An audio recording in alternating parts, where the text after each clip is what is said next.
Guam officials say they're relieved with the North Koreans taking the temperature down a notch. We're happy that the rhetoric is starting to calm down, perhaps, from Kim Jong-un in not at least pursuing at the moment his threats to fire missiles at Guam. Nobody wants any confrontation beyond the peace that we enjoy today on this resort destination. Joining us now is Virginia Congressman Scott Taylor. He's a member of the Homeland Security Subcommittee and a retired Navy SEAL. Congressman, thank you for joining us. Thanks for having me. All right, so a win for the administration, at least for now, to have North Korea back off this? No question. I mean, you have to give credit where credit is due. It is a win.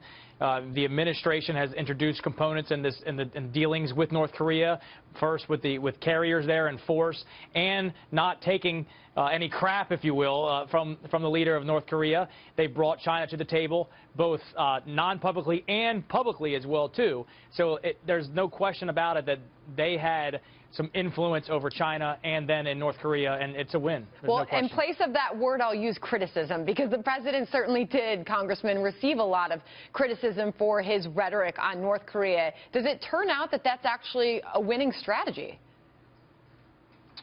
That remains to be seen in terms of it's a winning strategy all the time, of course. I think you can only beat your chest so much on both sides, right? You know, when you look at North Korea, they've been doing that for a while now, and then they've been doing it in a way to get concessions from previous administrations like that. And you've seen this president is not up for that. You've seen Secretary Mattis is not up for that.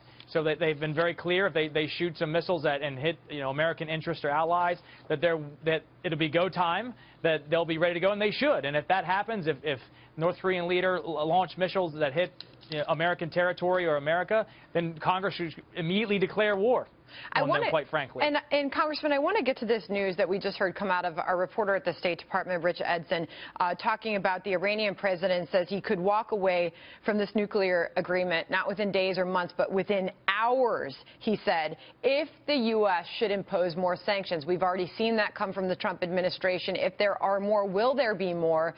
What do you make of that sort of threat?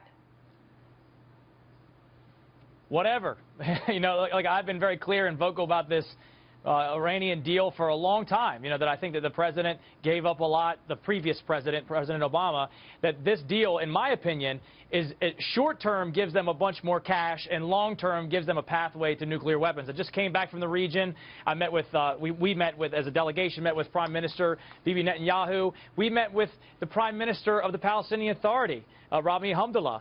Both of them spoke about Iran. Both of them spoke about money from Iran being used in around Israel, but also in Iraq and Syria, trying to get that land bridge through Syria to Lebanon and their proxy Hezbollah to be able to run weapons. It's a bad deal. If he pulls from it, fine. Then we'll deal with that. But I've been very vocal that I thought it was a bad deal. It's bad for Israel. It's bad for the region. It gives them all this they gave them all that cash that they're using for their proxies and to gain influence in Iraq and Syria. And then long term, and oh, by the way, of course, they're using the conventional ballistic missiles, basically preparing to be able to deliver nuclear weapons when in the long term, when they're able to get them, when the restrictions go away from the deal. It's a bad deal, so if they pull from it, fine.